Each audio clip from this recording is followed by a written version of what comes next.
payback because when I first moved to New York and I was just starting to get gigs, I got a gig with Astrid Gilberto was one of the early, I worked with her for many years.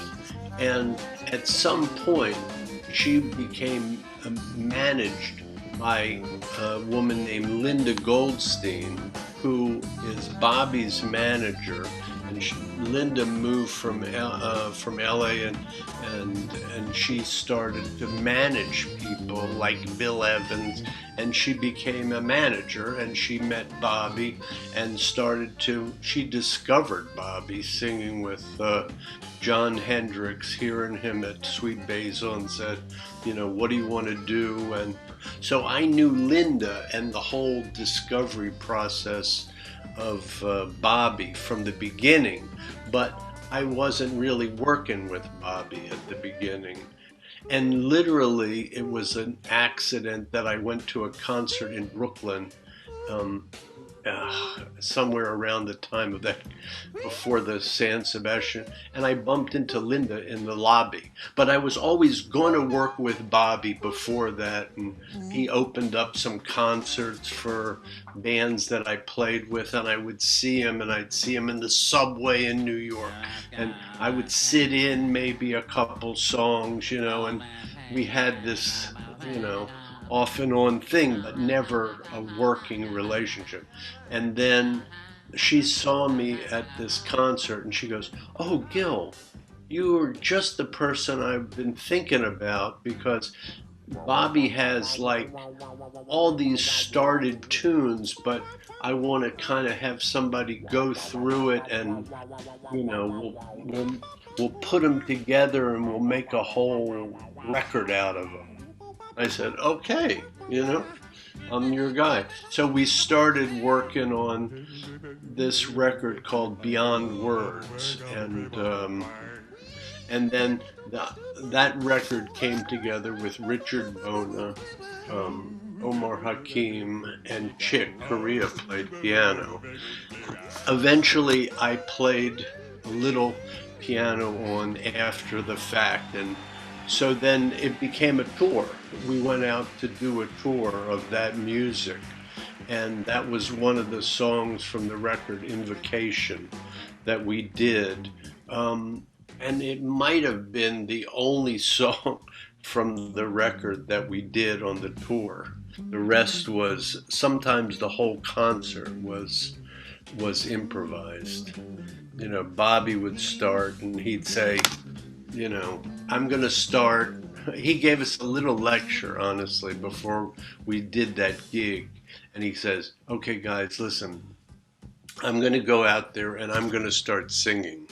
He said, but don't start right away because I don't know where I'm going to go. So let me kind of find where I'm going to go. And then once I find it, you can find your way into it. He said, we're not playing for the audience, we're playing to each other, and let's just make music together. And then I'll let Richard start one, I'll let Gil, and I'll let Omar, and we'll all, you know, organically do it. And then I went, oh, it's going to be great.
Well, you know, there was good chemistry between the four of us, but by the same token, I came into my hotel room one night in Europe, and it was like the tail end of a concert, and the audience, and I think it was at San Sebastian, and the audience was going completely nuts.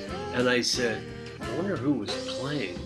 And out comes Bobby, and he was playing solo. So, you know, it's something that Bobby can do solo. You know, he doesn't need us hanging around him really to create that kind of spontaneous thing. And, you know, it's not many artists that can do that, honestly. There's very few. Then I did a record with Bobby called Spirit You All, which Bobby wanted to do a tribute to his father. I had rehearsed with Esperanza on bass and Larry Campbell on guitar and me. And we kind of knew the songs and the arrangements. And Bobby hadn't really sung any of them. And only on Skype we had met once or twice.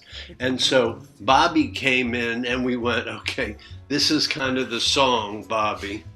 And we went, okay, all right.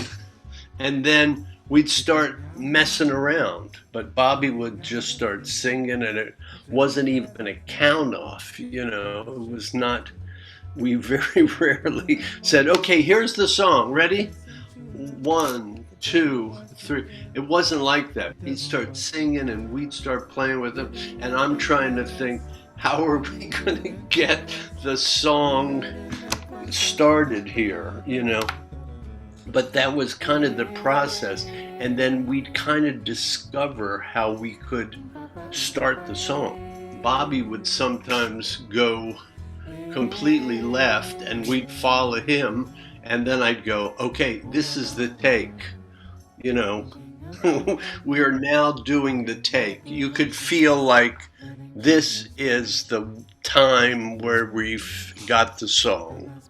And I wasn't worried. I was like, that's it. You know, we're in it. We're doing it. Everybody's tuned in now. We got the right everything. But it would always take, you know, many turns and yeah, well, I mean, that's how you have to be in that. But that's, to me, basic jazz producing 101. Like, okay, this is it, you know, we got it now. And how do you get to that point? It's still kind of a mystery to me. I can't guarantee a thing's going to go in that direction.